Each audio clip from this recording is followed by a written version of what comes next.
बिस्मिल्लाहिर्रहमानिर्रहीम अस्सलाम वालेकुम वरहमतुल्लाहि वबरकातुहू। एक नई वीडियो के साथ आपकी खिदमत में फिर से हाज़िर होते हैं। इंडिया वर्सेस न्यूजीलैंड की जो ओडीआई सीरीज़ थी कल से उसका आगाज़ हुआ और पहला मैच आप सब लोगों ने देखा। इंतहाई मैच सनसनीखेज़ मुकाबले की तरफ गया और आखिरकार इंडिया ने ये मैच 13 रन से जीत लिया। अगर इस मैच में नज़र डालें तो इंडिया की टीम पहले खेलते हुए मुकर्रर ओवर्स में 8 विकेटों पर 349 रन बना पाई। भारत की तरफ से सिवाय शुभमन गिल्स के कोई भी बैट्समैन न्यूजीलैंड के बॉलर का डटकर मुकाबला नहीं कर सका। हालांकि अगर हम नज़र डालें तो न्यूजीलैंड के पास तकरीबन अनएक्सपीरियंस प्लेयर के साथ ये इस सीरीज़ में ये टीम आई है। केन विलियम्स है जो इनके कप्तान है, वो इस सीरीज़ से बाहर हैं। अगर मैं बात करूं बॉलर्स की तो जो इनकी एक जोड़ी है न्यूजीलैंड की, जो वर्ल्ड नंबर 1 जोड़ी है बॉलिंग में, ट्रेंट बोल्ट और टिम साउथी दोनों इस सीरीज़ से बाहर हैं। एक अनएक्सपीरियंस प्लेयर के साथ न्यूजीलैंड की टीम इस दौरे के लिए भारत के आई है और फिर भी उन्होंने बड़ा टफ़ टाइम दिया कल इंडिया को, और इंडिया अपनी फुल स्ट्रेंथ के साथ आई है। अगर मैं बात करूं तो जो उनका वर्ल्ड कप की टीम है वही टीम कल खेलते हुए हमें दिखी। उसके बावजूद भी मुकाबला दोनों की टीमों की जानिब से बड़ा ज़बरदस्त मैच हुआ। मैच बड़ा सनसनीखेज़ मुकाबले की तरफ चला गया था और आखिरकार इंडिया ने ये मैच जीत लिया। नाज़रीन, अगर नज़र डालें तो कल इंडिया के एक और प्लेयर ने डबल सेंचुरी बना डाली। मैं बात कर रहा हूँ शुभमन गिल्स की, जिन्होंने अपने कैरियर की पहली डबल सेंचुरी बना डाली। अगर बात की जाए हिंदुस्तान के, तो हिंदुस्तान की सरज़मीन ने हमेशा से अच्छे बैट्समैनों को जन्म दिया और हिंदुस्तान के पास हमेशा से अच्छे प्लेयर्स आए हैं। मैं बैटिंग की बात कर रहा हूँ, नाटा बॉलिंग, क्योंकि बॉलिंग हमेशा से इनके पास बड़ी थकी हुई बॉलिंग रही इंडिया की। और अगर ये 400 रन भी बनाते हैं तो इनके बॉलर्स वो आराम से अगले बैट्समैन जो इनके टारगेट को चेज़ कर लेते हैं। तो मैं बैटिंग की बात कर रहा हूँ, हिंदुस्तान ने हमेशा से एक अच्छे बैट्समैनों को जन्म दिए। इसी वजह से जब भी इनके पास बड़ा टफ़ कंपटीशन होता है, बड़े इनके पास बैट्समैन होते हैं पेंडिंग में, लेकिन मजबूरी की वजह से ये उनको आगे नहीं ला पाते, इसलिए कि आगे भी इनके पास बड़े अच्छे बैट्समैन हैं और ये इस चीज़ पे बड़ा कंफ्यूज होते हैं कि किसको खिलाएं और किसको बिठाएं।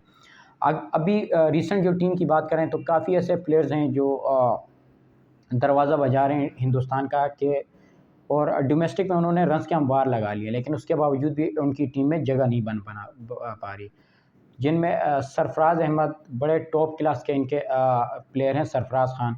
उसके अलावा मैं बात करूं तो और भी काफ़ी ऐसे प्लेयर्स हैं जो दस्तक दिए जा रहे हैं, लेकिन उनकी आवाज़ कोई सुन नहीं पा रहा, इसलिए कि इनके पास ऑलरेडी इतने बैट्समैन हैं कि पीछे ये पेंडिंग में किसी को देख नहीं सकते। पृथ्वी शॉ भी इनके बड़े अच्छे बैट्समैन हैं जिन्होंने डोमेस्टिक पे अभी इंडिया के रन्स के अंबार लगा लिए, लेकिन अभी तक उनकी कोई सिलेक्शन नहीं हो पा रही। नाजरीन, अगर देखें तो कल शुभमन गिल ने अपनी कैरियर की पहली डबल सेंचुरी बना डाली। अगर इनके कैरियर पे नज़र डालें तो 19 ओडीआई अब तक इंडिया के लिए खेलें, रन्स ये 1102 रन बना चुके हैं। हाईएस्ट स्कोर इन्होंने अब तक इनका 209 रन है, जो कि कल इन्होंने बनाए। इनके कैरियर में 3 सेंचुरियाँ और 5 निफ्ट सेंचुरियाँ शामिल हैं। कल इन्होंने बड़ी ज़बरदस्त बैटिंग की और वन साइडेड इंडिया को लेके चले। इसके अलावा कोई भी कल हिंदुस्तानी बैट्समैन जो है वो न्यूजीलैंड के बॉलर का डटकर मुकाबला नहीं कर पाया। कल सिराज ने एक दफ़ा फिर से बड़ी शानदार बॉलिंग की और डे बाय डे अपनी बॉलिंग में बड़ी इम्प्रूवमेंट ला रहे हैं। कल इन्होंने फिर से 10 ओवर में 46 रन दिए और 4 खिलाड़ियों को आउट किया। मुकाबला अगर देखा जाए, जब इंडिया की टीम ने 349 रन बनाए तो जब न्यूजीलैंड बैटिंग के लिए आई तो तकरीबन ऑलमोस्ट 150 पे इनके 6 आउट हो चुके थे। उस वक्त महसूस यही हो रहा था कि ज़्यादा 200-250 से ऊपर न्यूजीलैंड नहीं बना पाएगा और एक अच्छे मार्जिन से इंडिया ये मैच जीतेगा। लेकिन मैच का उस वक्त हमें टर्निंग पॉइंट देखने को मिला जब ब्रेसवेल और इनके जो दूसरे स्पिन बॉलर है मिचेल सेटनर, जब वो दोनों बैटिंग के लिए आए और कोई पीछे मुड़ के उन दोनों ने नहीं देखा और जिस बर्क रफ्तारी के साथ उन्होंने बैटिंग की, उससे यही महसूस हो रहा था कि आलमोस्ट इंडिया के हाथ से ये मैच निकल चुका है और न्यूजीलैंड अपना ये मैच जीत चुका है। जब ब्रेसवेल ने 78 गेंदों पे 108 रन की शानदार इनिंग खेली, जबकि सेटनर ने 45 गेंदों पे 57 रन बनाए। इनकी इस इनिंग की बदौलत न्यूजीलैंड आलमोस्ट मैच जीत चुका था, लेकिन बस वो एक बैड लक थी और इंडिया का एक अच्छा दिन था कि इंडिया ने ये मैच 13 रन से जीत लिया। नाज़रीन, थ्रू आउट बात करें तो शुभमन गिल जो हैं ये बड़े यंग प्लेयर हैं, बड़े एनर्जेटिक प्लेयर हैं और काफ़ी इनके ऊपर डिबेट्स हो रही थी इंडिया में कि बड़ा टैलेंटेड प्लेयर है, इनको चांस नहीं दिया जा रहा, इनको मौका नहीं दिया जा रहा, क्योंकि अंडर 19 में ये बड़ा ज़बरदस्त खेल के आए थे इंडिया के लिए। लेकिन बिलाखिर इन्होंने आज अपने इस टैलेंट को और अपने इस पोटेंशियल को उन्होंने दुरुस्त साबित किया और जिस बर्क रफ्तारी से कल इन्होंने डबल सेंचुरी बनाई वो हम सबके सामने है। तो इससे अंदाज़ा हम लगा सकते हैं कि इंडिया हमेशा से एक अच्छे बैट्समैनों को जन्म देती है। नाज़रीन, ये अब तक इंडिया के मेरे ख़्याल से 5वें बैट्समैन बन चुके हैं जिन्होंने डबल सेंचुरी का संगे मील अबूर किया। इससे पहले अगर मैं बात करूं तो ये रिकॉर्ड इनके बैट्समैन सचिन तेंदुलकर के पास है, वीरेंद्र सहवाग के पास है, रोहित शर्मा के पास है और ईशान किशन के पास है। और 5वें बैट्समैन ये बन चुके हैं भारत के, हिंदुस्तान के, जिन्होंने ये डबल सेंचुरी का संगे मील अबूर किया। उसके अलावा ये दुनिया के 8वें बैट्समैन बन चुके हैं जिन्होंने डबल सेंचुरी ओडीआई के अंदर बनाई है। इससे पहले अगर मैं बात करूँ 7 बैट्समैनों की तो उनमें Sachin Tendulkar, Virender Sehwag, Ishan Kishan, Rohit Sharma, Martin Guptill, Chris Gayle और फ़खर जमान इस लिस्ट के अंदर शामिल हैं। कल बड़ी ज़बरदस्त और बड़ी एनर्जेटिक इनिंग खेली, उस इनिंग की बदौलत आई थिंक कि हिंदुस्तान जीता, वरना अगर इसकी इनिंग को हटा दिया जाए तो हिंदुस्तान मुश्किल है कि 200-250 रन भी बना पाता। तो बड़े ज़बरदस्त ये प्लेयर हैं और इन्होंने अपनी सिलेक्शन वर्ल्ड कप के लिए मजबूत कर दी अपनी सिलेक्शन को, इसलिए कि आई थिंक कि अब जो है वो शिखर धवन की जो सिलेक्शन है वो ख़तरे में पड़ गई है और ये एक मजबूत उम्मीदवार बन चुके हैं ओडीआई T20 वर्ल्ड कप के लिए भारत के लिए।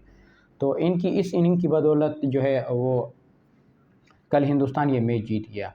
तो बड़े ज़बरदस्त प्लेयर हैं। देखें, इनके ऊपर काफ़ी क्रिटिक्स भी हो रही थी कि काफ़ी इनके हो सकता है कि बोर्ड के अंदर इनके कोई जान पहचान वाले हों जिसकी बाद इनको चांसेस दिए जा रहे हैं। लेकिन कल इस सब चीज़ों का इन्होंने बड़ा ज़बरदस्त तरीके से जवाब दिया और बड़ी शानदार इन्होंने इनिंग खेली है। अब देखते हैं इन 3 जो ओडीआई सीरीज़ है, पहला मैच तो भारत जीत गया लेकिन बड़ा क्लोज़ मैच हुआ, बड़ा ज़बरदस्त मैच हुआ और इन दी एंड भारत ने ये मैच जीता। अब देखते हैं 2 ओडीआई और हैं, कौन सी टीम जीतती है और हर टीम की ये कोशिश है कि ओडीआई की अच्छी से अच्छी सिलेक्शन करे और अच्छे से अच्छे मार्जिन से अपने मैच जीतें ताकि इनके लिए वर्ल्ड कप के लिए आसानी हो। लेकिन इसके बरअक्स अगर हम नज़र डालें पाकिस्तान की टीम पे तो अभी तक हमारी जो स्ट्रेटजी है वो 2 से 250 रन है और 280 से ऊपर हम जा ही नहीं पा रहे हैं, क्योंकि हम अभी तक उसी दौर में चल रहे हैं 2010 और 2011 के। लेकिन अब क्रिकेट बहुत ज़्यादा मॉडर्न हो चुकी है, 300-350 रन भी चेज़ हो जाते हैं, क्योंकि सबसे बड़ी मिसाल हमारे पास कल ये हिंदुस्तान और न्यूजीलैंड का मैच है। जब हिंदुस्तान ने 349-350 रन किए तो बैकअप में इन्होंने भी 337 रन बनाए। तो इससे हम अंदाज़ा लगा सकते हैं कि टीमों का कंपटीशन कितना टफ़ हो चुका है। लेकिन माज़रत के साथ अभी तक हमारी जो टीम है वो 280 और 250 से ऊपर नहीं जा पा रही है और वो उसी सोच को हम लेके चल रहे हैं। अगर इसी सोच के साथ हमारी टीम वर्ल्ड कप में गई तो मुश्किल है कि हम पहले राउंड से भी बाहर आ पाएँ। उसके अलावा आजकल मीडिया पे एक बात गर्दिश कर रही थी कि शोएब अख्तर को पाकिस्तान का चीफ़ सेलेक्टर बनाया जा रहा है। अब इस बात में कितनी सच्चाई है, कितनी हकीकत है, ये आने वाले कुछ दिनों में ये बात खुल के सामने आ जाएगी। लेकिन ये सुनने में आ रहा था कि शोएब अख्तर जो हैं वो जो है पीसीबी से काफ़ी भारी सैलरी की डिमांड कर रहे हैं और पीसीबी इतना अफोर्ड नहीं कर सकती, इसलिए मुश्किल है। देखें, ये सब अफ़वाहें होती हैं। मेरे ख़्याल से शोएब अख्तर, शाहिद अफरीदी, ये ऐसे प्लेयर्स हैं जिनको पैसों की ज़रूरत नहीं है। ये हमेशा से पाकिस्तान को इन्होंने अपनी पहचान बनाई है। पाकिस्तान के लिए इन्होंने हमेशा से काम किया है। जहाँ पाकिस्तान के लिए इनकी खिदमत पाकिस्तान को नज़र आई तो उन्होंने बड़े अच्छे तरीके से उसको एक्सेप्ट किया और बड़े अच्छे तरीके से वो अपनी जो फील्ड है उसमें बड़ा अच्छा काम किया है। देखें, शाहिद अफरीदी को न्यूजीलैंड के लिए अबूरी चीफ सेलेक्टर बनाया था, उन्होंने बड़े अच्छे तरीके से अपनी ज़िम्मेदारी को एक्सेप्ट किया और जैसे ही न्यूजीलैंड की सीरीज़ अख्ताम हुई तो शाहिद अफरीदी ने एज़ अ चीफ सेलेक्टर के ओहदे से इस्तीफ़ा दे दिया। हालांकि देखा जाए तो जैसी सीरीज़ एंड हुई तो नजम सेठी ने डायरेक्ट शाहिद अफरीदी को कॉल की और ये ऑफ़र दी कि आप वर्ल्ड कप 2023 जो ओडीआई का है, जब तक आप हमारे चीफ सेलेक्टर ही रहेंगे। लेकिन शाहिद अफरीदी ने इस चीज़ से माज़रत कर ली और खुल के मीडिया पे ये बात की कि मैं इस ड्यूटी को अच्छे तरीके से नहीं निभा सकता, इसलिए कि ये ऐसी सीट है यहाँ पे काफ़ी लोग मुझसे नाराज़ होंगे। काफ़ी लोग ऐसे हैं जो कि मेरी फ़ैन फॉलोइंग जो है वो मुझसे नाराज़ हो जाएगी, क्योंकि मैं हमेशा सिलेक्शन मेरिट पे करता हूँ और मैं अगर मेरिट पे सिलेक्शन करूँगा तो काफ़ी जो बड़े लेवल के लोग हैं, काफ़ी जो मेरे साथ क्रिकेट खेले हैं वो मुझसे नाराज़ होंगे। जिनमें मेरे ख़्याल से तो एक मोइन खान आ रहे हैं जिनके बेटे के ऊपर काफ़ी बातें चल रही हैं। अगर शाहिद अफ़रीदी उनकी सिलेक्शन नहीं करता तो मोइन खान नाराज़ हो जाते, और अगर उनकी सिलेक्शन हो जाती तो मीडिया और आवाम नाराज़ हो जाती।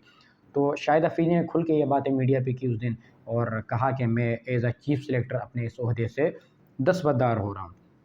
तो ये जो प्लेयर्स हैं इनको पैसों की ज़रूरत नहीं होती। शाहिद अफ़रीदी, शुएब अख्तर, इन्होंने हमेशा पाकिस्तान को अपनी पहचान बनाई और पाकिस्तान के लिए हमेशा से इन्होंने खेला। जहाँ पाकिस्तान के ऊपर कोई बात हुई तो इन्होंने खुल के सामना किया हर चीज़ का।